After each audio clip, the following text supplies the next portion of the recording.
لا إله إلا الله محمد رسول الله.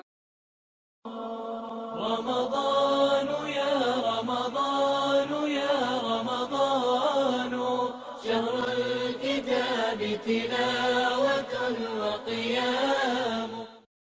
رمضان يا رمضان يا رمضان شهر الكتاب আসসালামু আলাইকুম রহমতুল্লাহি ওয়া বারাকাতুহু। আলহামদুলিল্লাহ ওয়া শুকরুলিল্লাহ, আজকে সালাতি ওয়া সালামি আলা হাবিবিল্লাহ ফি কুল্লি লামহাতি ওয়া নাফাসিন মিন কুল্লি যাওরাতিন বিআদাদি ইলমিল্লাহ। সম্মানিত দর্শক ও শ্রোতা মণ্ডলী, দেশে বিদেশে যে যেখানে বসে তাজদারে মদিনা চ্যানেলের রমজানের জ্যোতি অনুষ্ঠান দেখছেন, আপনাদের সকলকে আন্তরিক প্রীতি ও মোবারকবাদ জানাচ্ছি। সবাইকে মাহে রমজানের আবারও শুভেচ্ছা। আজকে প্রতিদিনের মতো একটি বিষয় নিয়ে আপনাদের খেদমতে আমরা আলোচনা করব, সাহরি ও ইফতার। এই বিষয়টি নিয়ে আলোচনা করার জন্য আমাদের মাঝে একজন বিজ্ঞ আলোচক উপস্থিত হয়েছেন। আসুন প্রথমে আমরা তার সাথে পরিচয় হইনি। তিনি আর কেউ নন, আমাদের সকলের ভালোবাসার ব্যক্তিত্ব, দারুন নাজাত কামিল মাদ্রাসার সম্মানিত মুহাদ্দিস, মুফতি, নন্দিত মিডিয়া ব্যক্তিত্ব মুহতারাম মাওলানা উসমান গনি সলেহি। আসসালামু আলাইকুম ওয়া রাহমাতুল্লাহি ওয়া বারাকাতুহু। ওয়া আলাইকুম আসসালাম ওয়া রাহমাতুল্লাহি ওয়া বারাকাতুহু। জি মুহতারাম, আপনি কেমন আছেন? জি আলহামদুলিল্লাহ, ভালো আছি। আপনি কেমন আছেন? জি আলহামদুলিল্লাহ। আপনাকে আমাদের চ্যানেলে পেয়ে আমরা আনন্দিত এবং আল্লাহর দরবারে শুকরিয়া আদায় করছি। আলহামদুলিল্লাহ। সম্মানিত দর্শক শ্রোতা, আসুন অনুষ্ঠানের প্রথমেই আমরা পবিত্র কোরআনুল কারীমের তেলাওয়াত শুনি।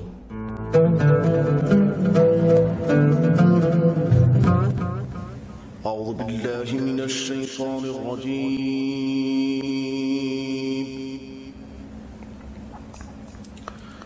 بسم الله الرحمن الرحيم.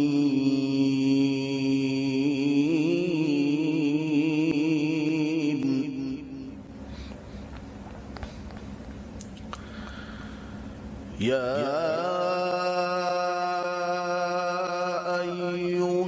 الذين آمنوا كتب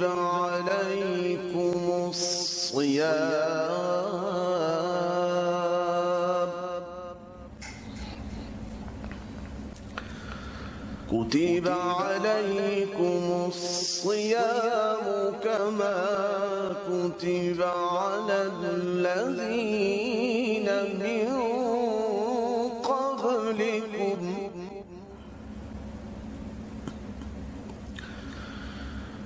يا أيها الذين آمنوا كتب عليكم الصيام كما كتب على الذين من قبلكم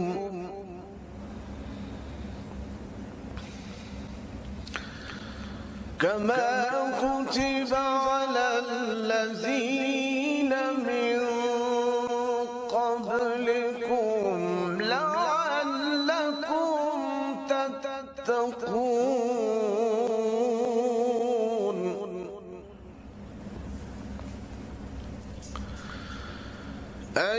أياما معدودات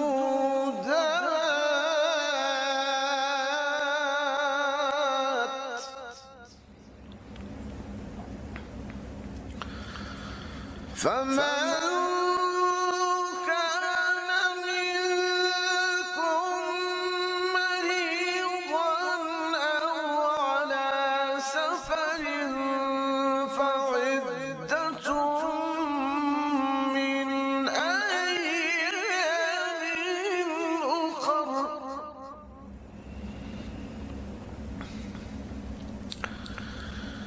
وعلى الذين يطيقونه فدية طعام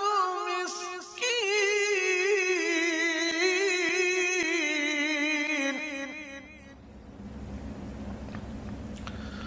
فمن تطوع خيرا فهو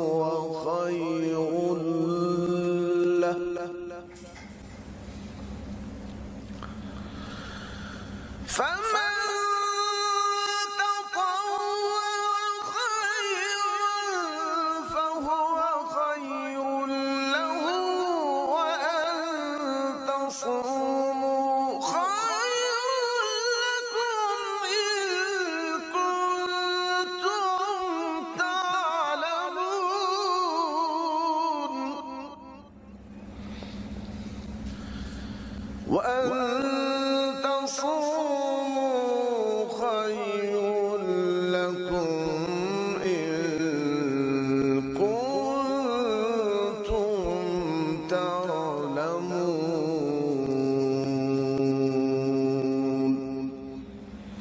صدق الله العظيم আলহামদুলিল্লাহ, আল্লাহ সুবহানাহু ওয়া তাআলা মহাগ্রন্থ আল কোরআন এই রমজানুল মোবারকে নাজিল করেছেন। কোরআনুল কারীমের তেলাওয়াত, কোরআন নিয়ে গবেষণা এবং কোরআনকে বুঝার তৌফিক জন্য আল্লাহ সবাইকে দান করে, এটাই আমাদের প্রার্থনা আল্লাহর দরবারে। আসুন, সাহারি এবং ইফতার। রাসূলুল্লাহ সাল্লাল্লাহু আলাইহি ওয়াসাল্লাম বলেছেন, বুখারী মুসলিম শরীফের হাদিস, তাসাহহারু ফাইন্না ফিস সাহুরি বারাকা। হে মুসলিম নরনারীরা, রোজা রাখার জন্য তোমরা সাহারি খাও, আর এই সাহারি খাওয়ার মধ্যেই বরকত রয়েছে। ইফতারের জন্য, সাহারির জন্য আমাদের কি বিধিবিধান ইসলাম প্রয়োগ করেছে? আমরা সাহারি খেয়ে রোজা রাখি, ইফতার খেয়ে রোজা ভাঙি। এই বিষয়টি নিয়ে আমাদের সম্মানিত দর্শক ও শ্রোতা মণ্ডলীর উদ্দেশ্যে এখন আলোচনা রাখবেন মুহতারাম মাওলানা ওসমান গনি সালেহী।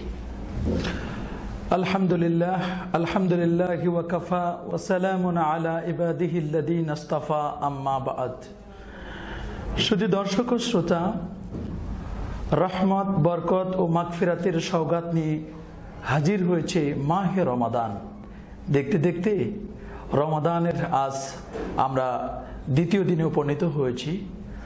আল্লাহ সুবহানাহু ওয়া তাআলা অত্যন্ত দয়া করে, মায়া করে, ভালোবেসে উম্মতে মুহাম্মদের জন্য দীর্ঘ একটি মাস সিয়াম সাধনাকে ফরজ করে দিয়েছেন।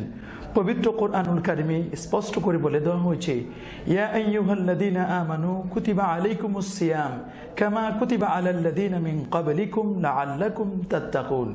হে ইমানদার বান্দাগণ, তোমাদের উপর রোজাকে ফরজ করে দেওয়া হয়েছে যেমন ফরজ করে দেওয়া হয়েছিল তোমাদের পূর্ববর্তীদের উপর। শুধু দর্শক ও শ্রোতা, সত্যিকার অর্থে রোজার স্টার্ট, রোজা শুরু হয় সাহারির মাধ্যমে, আর এটির সমাপ্তি হয় মূলত ইফতারের মাধ্যমে। সাহারি মাধ্যমে যেহেতু রোজা শুরু হয়, এই জন্য আমরা প্রথমেই সাহারি নিয়ে আলোচনা করব। সাহারি শব্দটি নিয়ে যদি আমরা কথা বলি, তাহলে আমরা দেখব পবিত্র কোরআনুল কারিমে আল্লাহ সুবহানাহু ওয়া তাআলা এই শব্দটিকে কিভাবে ব্যবহার করেছেন। পবিত্র কোরআনে খুব চমৎকার করে বলে দেওয়া হয়েছে, ওয়াবিল আসহারি হুম ইস্তাগফিরুন। আর তারা রাতের শেষ প্রহরে তারা আল্লাহর কাছে ইস্তিগফার করে, ক্ষমা প্রার্থনা করে। সত্যিকার অর্থে একজন ইমানদার ব্যক্তি, একজন আল্লাহওয়ালা মানুষ, একজন নবী প্রেমিক যিনি হবেন, তিনি তো সত্যিকার অর্থে গভীর রজনীতে আল্লাহর দরবারে ফরিয়াদ করবেন, আল্লাহর কাছে মাপ চাইবেন। পেয়ারা নবী সুলতানে মদিনা নূর নবী সাল্লাল্লাহু আলাইহি ওয়াসাল্লাম খুব চমৎকার করে বলে দিয়েছেন, আত্তাইবু আনিদ দামবি কামান লা দামবা লাহ। যে লোকটি আল্লাহর কাছে নিজের গুনার জন্য মাপ চায়, তাওবা করে, তার জন্য কোনো গুনাহ নাই। এখানে ওয়াবিল আসহার, সাহারির বহুবচন শব্দটি ব্যবহার করা হয়েছে। তবে সাহারি শব্দটি নিয়ে বিভিন্ন ধরনের কথা আসছে। কেউ বলেন এটাকে সেহেরি, কেউ বলেন সাহারি, কেউ বলে সাহারি। আসলে বিশুদ্ধ শব্দ হচ্ছে সাহারি। এই শব্দটি আসলে বিশুদ্ধ শব্দ। যে হাদিসটি আপনি খুব চমৎকার করে কোট করেছেন, নবী করিম সাল্লাল্লাহু আলাইহি ওয়াসাল্লাম তিনি বলে দিয়েছেন যে তাসাহহারু ফাইন্না ফিস সাহুরি বারাকাহ। প্রশ্ন হতে পারে যে সাহারি এটি কি সুন্নত, নাকি এটি ওয়াজিব, নাকি এটি ফরজ, নাকি এটি মুস্তাহাব, না সাহারি না খেলেই হবে। সত্যিকার অর্থে এ ধরনের প্রশ্ন যদি কেউ আমাদেরকে করে, আমরা পেয়ারা নবীর সুন্নাহ থেকে উত্তর দেব যে সাহারি গ্রহণ করা এটি হচ্ছে সুন্নাহ। নবী করিম সাল্লাল্লাহু আলাইহি ওয়াসাল্লাম হাদিসের মধ্যে বলেন, তাসাহহারু, তোমরা সাহারি গ্রহণ করো, ফাইন্না ফিস সাহুরি বারাকা, কেননা সাহারি গ্রহণের মাধ্যমে তোমাদের জন্য বরকত রয়েছে। এখানে তোমাদের জন্য আল্লাহর পক্ষ থেকে রেজামন্দি এবং পেয়ারা নবীর সুন্নাহর অনুকরণ রয়েছে। সত্যিকার অর্থে সাহারি গ্রহণ করা একজন রোজাদার ব্যক্তির জন্য এটি সুন্নাহ। প্রশ্ন হতে পারে যে আমরা কখন সাহারি গ্রহণ করব, কোন সময় সাহারি গ্রহণ করা এটি উত্তম। আমরা যদি দেখি কোনো ব্যক্তি রাত 12টার পরে যখন রাতের খাবারটি গ্রহণ করে, সেই সময় যদি কেউ সাহারি খেয়ে নেয় এবং যদি নিয়ত করে যে না এই খাবারেই আমার আগামীকালের রোজার জন্য আমি সাহারি গ্রহণ করছি, তাহলে এটি সাহারি কিন্তু হয়ে যাবে। সাহারি গ্রহণের সর্বোত্তম সময় হচ্ছে রাতের শেষ প্রহরে, কারণ কানজুল উম্মালের 22,421 নম্বর হাদিসের মধ্যে লেখা আছে, উমিরনা আন নুআখিরা সুহুর, আমরা এমন একদল আম্বিয়া যাদেরকে আল্লাহ পাক রব্বুল আলামিন আদেশ করেছেন এভাবে যে আন্নুয়াক্ষেরা সুহুর, যাতে করে আমরা সাহারি দেরি করে গ্রহণ করি, ও আন্নুয়াজ্জেল আল ফুতুর ওয়াল ইফতার, ইফতার যেন আমরা শীঘ্রই মানে সময় হওয়ার সাথে সাথে যেন আমরা গ্রহণ করি।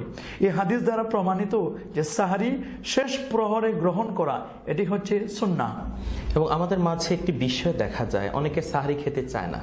তো রাসূলুল্লাহ সাল্লাল্লাহু আলাইহি সাল্লাম বলেছেন সাহারি তো একটি বরকতময় খাবার, যে এই সাহারি অনেকে খেতে চায় না। সেটা এক গ্লাস পানি হতে পারে, একটি খেজুর হতে পারে, অথবা অন্য যে কোনো পানীয় দিয়ে তো আমরা সাহারি গ্রহণ করতে পারি। হ্যাঁ, অবশ্যই। যেহেতু নবী করিম সাল্লাল্লাহু আলাইহি সাল্লাম তিনি বলেছেন হালুম্মু ইলাল গিজাইল মুবারাক, তোমরা বরকতময় খাবারের দিকে আসো। নবীজি ডাক দিয়েছেন। সাহাবায়ে কেরাম কেউ কেউ মনে করতো যে আমরা সিয়াম সাধনা করব, আমাদের সাহারির না খেলেও মনে হবে, কিন্তু নবীজি যখন বললেন হালুম্মু আসো ইলাল গিজাইল মুবারাক, বরকতময় খাবারে, তাহলে বোঝা গেল সাহারির খাবারটি এটি বরকতময় এবং এটি খেলে স্বাস্থ্য ভালো থাকে, এবং এটি খেলে আগামীকাল যে আমি রোজাটি পালন করব আমার কোনো ক্লান্তি আসবে না, আমার কোনো কষ্ট আসবে না, এবং নবীর সুন্নাহ পালন করা হবে। প্রশ্ন হতে পারে সাহারি কোন জিনিস দ্বারা খেলে উত্তম হবে? নবী করিম সাল্লাল্লাহু আলাইহি ওয়াসাল্লাম একটি হাদিসের মধ্যে বলেছেন নেমা সাহুরুল মুমিনে আত-তামার, যে মুমিনের জন্য খেজুর কতই না উত্তম একটি সাহারির খাবার। সত্যিকার হচ্ছে আমরা যদি দেখি, আমরা যদি কিছুই খেতে না পারি অথবা টাইম শর্ট হয়ে গেছে, শর্ট টাইমে আমরা কমপক্ষে একটা খেজুর মুখে দিতে পারি। কোনো হাদিসে এমনও আছে যে কিশমিশ খাওয়ার কথা বলা হয়েছে, অথবা নবীজি বলছেন কিছুই না হলে এক গ্লাস দুধ খাবে তুমি। তো দুধ হচ্ছে একটি বরকতময় খাবার এবং এটি পুষ্টি যোগায় একটি আদর্শ খাবার। দুধের সম্পর্কে বলা হয়েছে মিম্বাইনে ফারাসি ওয়া দামান লাবানান খালিসান সাইগান লিশারিবিন, এটি খুব চমকপ্রদ একটি খাবার এবং শরীরের পুষ্টি যোগায়। রোজার পালন করতে এটি আমাদের জন্য বড় সহায়ক। তাহলে আমরা সেহরি গ্রহণ করব, খেজুর খেতে পারি, কিশমিশ খেতে পারি, অন্যান্য আমরা স্বাভাবিকভাবে যে খাবার গ্রহণ করি এই খাবারও আমরা খেতে পারি। সেহরি না খাওয়া হচ্ছে সুন্নতের খেলাফ। আপনি অত্যন্ত সুন্দর কথা বলেছেন যে সাহারি খাওয়ার পর আমরা যে রোজা রাখবো, কি নিয়তটা আমরা করব, আপনি যদি দর্শক। আসলে নিয়ত হচ্ছে, শুধু দর্শক, নিয়ত মানে হচ্ছে ইন্টেনশন, যেটি আমার মনের অভিপ্রায়, মনের ইচ্ছা, আমি আগামীকালকে সিয়াম সাধনা পালন করব, আমি রোজা রাখবো, এটি কিন্তু নিয়ত। কিন্তু এরপরও ওলামায়ে কেরাম কতগুলো সুন্দর সুইটেবল শব্দ ফাইন্ড আউট করেছেন। ফাইন্ড আউট করে এভাবে বলছেন নাওয়াইতু আন আসুমা গাদাম মিন শাহরে রমাদানিল মুবারাক, এই শব্দগুলো ব্যবহার করে কিন্তু আমরা এভাবে রোজা রাখতে পারি। যদি আমি এভাবে বলি যে আগামীকালকে আমি রমাদানুল মুবারকের ফরজ সিয়াম আমি রাখছি, এই নিয়তে আমি সাহারি গ্রহণ করছি। মনে রাখবেন যে শুধু দর্শক, রোজা যেমন ফরজ, রোজার জন্য সাহারি গ্রহণে সেখানে রোজার নিয়ত করা এটাও কিন্তু ফরজ। 30টি রোজায় 30টি নিয়ত, এটি ফরজ। 30টি রোজা 30টি ফরজ, 30টি নিয়ত 30টি ফরজ। জি মোহতারাম, আমরা যখন ইফতার করব, ইফতার আমরা কি দিয়ে ইফতার করলে আমাদের সুন্নাহ আদায় হবে? হ্যাঁ, ইফতারের ক্ষেত্রে যে বিষয়টি সেটি হচ্ছে যে ইফতার শব্দের অর্থ হলো ভঙ্গ করা। ফুতুর থেকে ইফতার, এটি বাবে এফাল থেকে আফতারা ইফতিরু, যিনি ইফতার ভঙ্গ করেন তাকে বলে মুফতির, ইফতার ভঙ্গ করছে। তো ইফতারের মধ্যে সবচেয়ে নবী করিম সাল্লাল্লাহু আলাইহি ওয়াসাল্লাম বলছেন যে তোমরা শীঘ্র ইফতার করবে। আমার উম্মত যতদিন পর্যন্ত শীঘ্র ইফতার করবে ততদিন পর্যন্ত তারা বরকতের উপর এবং কল্যাণের উপর তারা থাকবে। উত্তম হলো কমপক্ষে খেজুর দিয়ে ইফতার করা, এটি সুন্নাহ। না হলে কমপক্ষে এক গ্লাস পানি, সেক্ষেত্রে না হলে এক গ্লাস দুধ, এগুলো দিয়ে ইফতার করা যাবে। নবী করিম সাল্লাল্লাহু আলাইহি ওয়াসাল্লাম বলছেন যে আকলাতুস সুহুর, একটি হাদিসের মধ্যে বলছেন যে সিয়ামিনা ওয়া সিয়ামিন আহলিল কিতাব, আমাদের রোজা এবং তাদের রোজার মধ্যে পার্থক্য হচ্ছে এতটুকু যে ওরা সাহারি গ্রহণ করে না, ইফতার গ্রহণ করে, নন স্টপ তারা খেয়ে যাচ্ছে। কিন্তু আমাদের যারা মুসলিম সুন্নাহ, যারা আমরা সুন্নি যারা অনুসরণ করি, আমরা মুসলিম যারা, তারা অবশ্যই আমরা ইফতারও গ্রহণ করব এবং সাহারিও গ্রহণ করব।